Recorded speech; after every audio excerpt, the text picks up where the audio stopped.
नमस्कार। सांकेतिक भाषा के इस विशेष बुलेटिन में आप सभी का बहुत बहुत स्वागत। आपके साथ मैं हूं शहला निगार और मेरे साथ है मेरी सहयोगी मनीषा, जो साइन लैंग्वेज में आप तक खबरों को पहुंचा रही हैं। शुरुआत करेंगे हेडलाइंस के साथ। फ्रांस और लग्जमबर्ग की यात्रा पर विदेश मंत्री एस जयशंकर, लग्जमबर्ग के उप प्रधानमंत्री और वहां रह रहे भारतीय समुदाय से की मुलाकात। दोनों देशों के बीच विभिन्न क्षेत्रों में साझेदारी मजबूत करने पर हुई चर्चा। सेना प्रमुख उपेंद्र द्विवेदी आज से 2 दिवसीय श्रीलंका के दौरे पर। सेना प्रमुख वरिष्ठ अधिकारियों और नेताओं के साथ करेंगे बातचीत।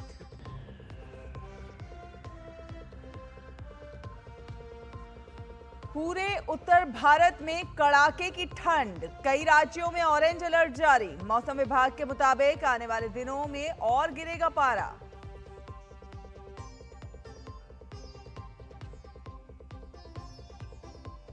रूस यूक्रेन संघर्ष को रोकने के लिए पेरिस में हुई बैठक। पहली बार 35 देशों ने यूक्रेन और अमेरिका के बीच ऑपरेशनल तालमेल को दी मान्यता। और मलेशिया ओपन में भारत के आयुष शेट्टी ने किया उलटफेर। पहले दौर में ओलंपिक कांस्य पदक विजेता मलेशिया के ली जी जिया को हराया। लक्ष्य सेन भी पहुंचे दूसरे दौर में।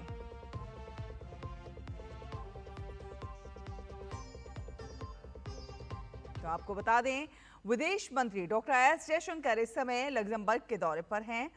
दौरे के दौरान उन्होंने अपने समकक्ष लग्जमबर्ग के डिप्टी प्रधानमंत्री और विदेश मंत्री जेवियर वेटेल से मुलाकात की।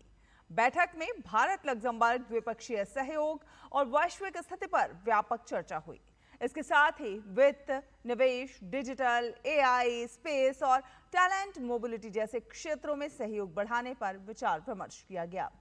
दोनों नेताओं ने भारत यूरोपीय संघ संबंधों को और गहरा करने पर भी सहमति जताई।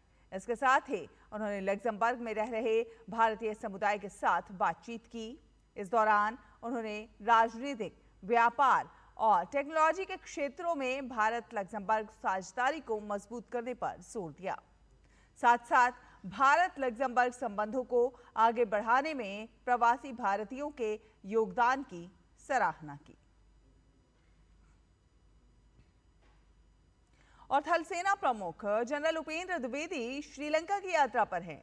अपनी यात्रा के दौरान जनरल द्विवेदी श्रीलंका के रक्षा सेवा कमान और स्टाफ कॉलेज में अधिकारियों को संबोधित करेंगे। इसके साथ ही वो इंडियन पीस कीपिंग फोर्स युद्ध स्मारक जाकर भारतीय सैनिकों के सर्वोच्च बलिदान के प्रति अपनी श्रद्धांजलि अर्पित करेंगे। श्रीलंका के 2 दिवसीय यात्रा के दौरान जनरल द्विवेदी श्रीलंकाई सेना के कमांडर, रक्षा उप मंत्री सहित वरिष्ठ सैन्य और नागरिक नेतृत्व के साथ बातचीत करेंगे। श्रीलंका से पहले सेना प्रमुख संयुक्त अरब अमीरात के दौरे पर थे। यूएई यात्रा के दौरान दोनों देशों के बीच कई रणनीतिक पहलुओं पर चर्चा हुई। जनरल द्विवेदी की ये यात्रा हिंद महासागर क्षेत्र और पश्चिम एशिया में भारत की रणनीतिक दृष्टि से काफी अहम मानी जा रही है।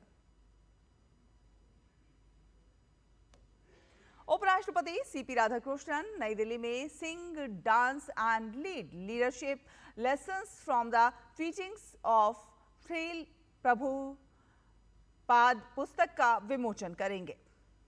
यह पुस्तक प्रभुपाद से संबंधी ज्ञान पर केंद्रित है, जिसमें प्राचीन भारतीय दर्शन को आधुनिक प्रबंधन के साथ मिश्रित किया गया है। मशहूर लेखक डॉक्टर हिंदोल सेन गुप्ता ने इस पुस्तक को लिखा है। केंद्रीय मंत्री गजेंद्र सिंह शेखावत इस कार्यक्रम में विशिष्ट अतिथि के तौर पर शामिल होंगे।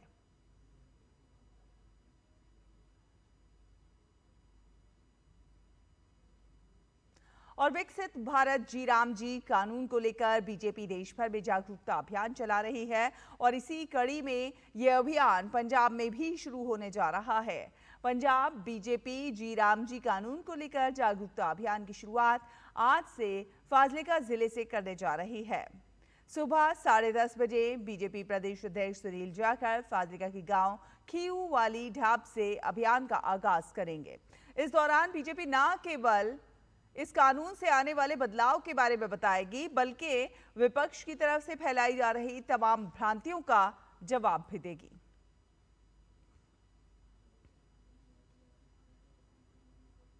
और दिल्ली विधानसभा के शीतकालीन सत्र में तीसरे दिन भी हंगामे के आसार हैं। विधानसभा में आज कैग रिपोर्ट पर चर्चा होनी है। इसके साथ ही विधायक अनिल कुमार शर्मा अटल कैंटीन पर धन्यवाद देंगे। मंत्री मनजिंदर सिंह सिरसा प्रदूषण की रोकथाम को लेकर उठाए गए कदमों के बारे में सदन को विस्तार से बताएंगे। मंत्री आशीष सूद वंदे मातरम के 150 साल पूरे होने पर अपना वक्तव्य देंगे। इसके साथ ही मंत्री उपराज्यपाल के अभिभाषण पर भी धन्यवाद देंगे। इसके साथ ही कल सीएम रेखा गुप्ता दिल्ली जल बोर्ड के कार्यों पर साल 2021-22 के लिए कैग रिपोर्ट प्रस्तुत करेंगी। बात करें मौसम की तो कड़ाके की ठंड पूरे उत्तर भारत में जारी है। मौसम विभाग ने आज दिल्ली, उत्तर प्रदेश, हरियाणा, पंजाब, राजस्थान और मध्य प्रदेश को लेकर ऑरेंज अलर्ट जारी किया है। दिल्ली, उत्तर प्रदेश और राजस्थान में घने कोहरे और शीतलहर की चेतावनी दी गई है। लगातार बढ़ती ठंड और घने कोहरे से आम जनजीवन पर खासा असर पड़ रहा है। बढ़ती सर्दी को ध्यान में रखते हुए राजस्थान के सवाई माधोपुर जिले में 8वीं कक्षा तक के बच्चों के लिए 10 जनवरी तक अवकाश घोषित कर दिया गया है। वहीं उत्तर प्रदेश के वाराणसी में भी धुंध के कारण 9 जनवरी तक कक्षा 8 तक के विद्यालय बंद कर दिए गए हैं। मौसम के बिगड़ते मिजाज को देखते हुए जिलाधिकारी के निर्देश पर जनपद के सभी प्री प्राइमरी से कक्षा 8 तक के विद्यालय 9 जनवरी तक के लिए बंद रहेंगे।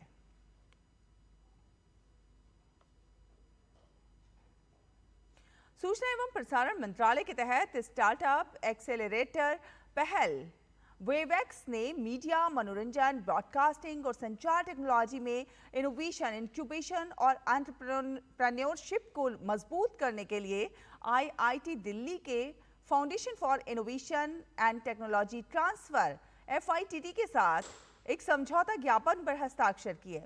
ये MOU कल दिल्ली में सूचना एवं प्रसारण मंत्रालय के सचिव संजय जाजू की उपस्थिति में वेवएक्स और FITT की टीमों द्वारा हस्ताक्षरित किया गया। इस सहयोग के तहत FITT IIT दिल्ली के वेवएक्स कार्यक्रम के कार्यान्वयन और विस्तार में सहायता करेंगे, जो देश भर में इंक्यूबेशन केंद्रों की स्थापना और उन्हें मजबूत करके इनोवेशन और एंटरप्रेन्योरशिप को बढ़ावा देने के उद्देश्य से एक राष्ट्रीय पहल है। FITT इंक्यूबेटर सेटअप के लिए रणनीतिक और परिचालन मार्गदर्शन प्रदान करेगा। अन्य IIT और इनोवेशन हब के साथ जुड़ाव को सुविधाजनक बनाएगा और तकनीकी विशेषज्ञता, अनुसंधान सुविधाओं, मेंटरशिप, IP सहायता तक पहुंच को प्रदान करेगा और स्टार्टअप और इंक्यूबेशन प्रबंधकों के लिए क्षमता निर्माण पहलों को सक्षम बनाएगा। आगे बढ़ेंगे। आपको बता दें, बंगाल की खाड़ी क्षेत्र में स्वास्थ्य सहयोग को सुदृढ़ करने की दिशा में एक महत्वपूर्ण कदम उठाते हुए बिम्स्टेक देशों के लिए कैंसर केयर क्षमता निर्माण कार्यक्रम के दूसरे चरण की शुरुआत की गई है। ये कार्यक्रम टाटा मेमोरियल सेंटर के होमी भाभा कैंसर अस्पताल और अनुसंधान केंद्र विशाखापट्टनम में चल रहा है।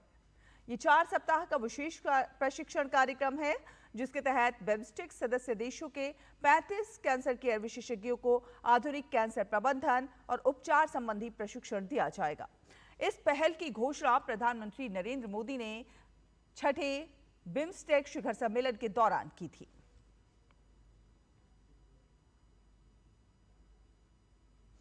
अंतर्राष्ट्रीय खबरों का रुख करते हैं। यूक्रेन और उसके सहयोगी देशों ने पेरिस घोषणा पत्र पर सहमति जताते हुए यूक्रेन के लिए सुरक्षा गारंटी के ढांचे को अंतिम रूप दिया है।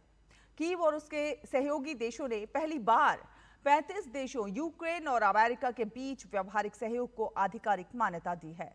घोषणा पत्र में यूक्रेन की सुरक्षा सुनिश्चित करने के लिए कई प्रमुख घटक तय किए गए हैं, जिसके तहत अमेरिका की अगुवाई में एक अंतर्राष्ट्रीय युद्ध विराम निगरानी तंत्र बनाया जाएगा। साथ साथ यूक्रेन की 8 लाख सैनिकों वाली सेना को आवश्यक प्रशिक्षण, क्षमताएं और संसाधन उपलब्ध कराए जाएंगे, ताकि वो भविष्य में किसी भी नए आक्रमण को रोका जा सके।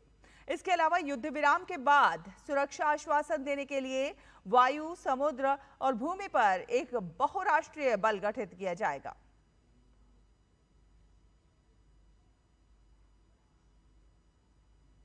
बात करें खेलों की तो मलेशिया ओपन सुपर 1000 टूर्नामेंट भारतीय बैडमिंटन खिलाड़ी लक्ष्य सेन ने जीत के साथ शानदार शुरुआत की। लक्ष्य सेन ने टूर्नामेंट के अपने पहले मुकाबले में सिंगापुर के जियाहेंग जेसन ते को हराया। लक्ष्य ने 70 मिनट तक चले इस मुकाबले में दुनिया के 21वें नंबर के खिलाड़ी ते को 21-16, 15-21, 21-14 से मात दी। भारत के आयुष शेट्टी ने मलेशिया ओपन के दूसरे दौर में जगह बना ली है। पहले दौर के मुकाबले में आयुष ने बड़ा उलटफेर करते हुए ओलंपिक कांस्य पदक विजेता मलेशिया के ली जी जिया को हरा दिया। आयुष ने दुनिया के 8वें नंबर के खिलाड़ी जिया को 21-12, 21-17 से मात दी। भारत के अनाहत सिंह को प्रतिष्ठित ब्रिटिश जूनियर ओपन स्क्वैश के महिला एकल के अंडर 19 वर्ग के फाइनल में हार का सामना करना पड़ा। 17 वर्षीय अनाहत को यूरोपियन जूनियर चैंपियन और दूसरी वरीयता प्राप्त फ्रांस की लॉरेन बाल्टायन ने मात दी। इसी के साथ इस विशेष बुलेटिन में फिलहाल इतना ही। मुझे मनीषा को और हमारी पूरी टीम को दीजिए अनुमति। नमस्कार।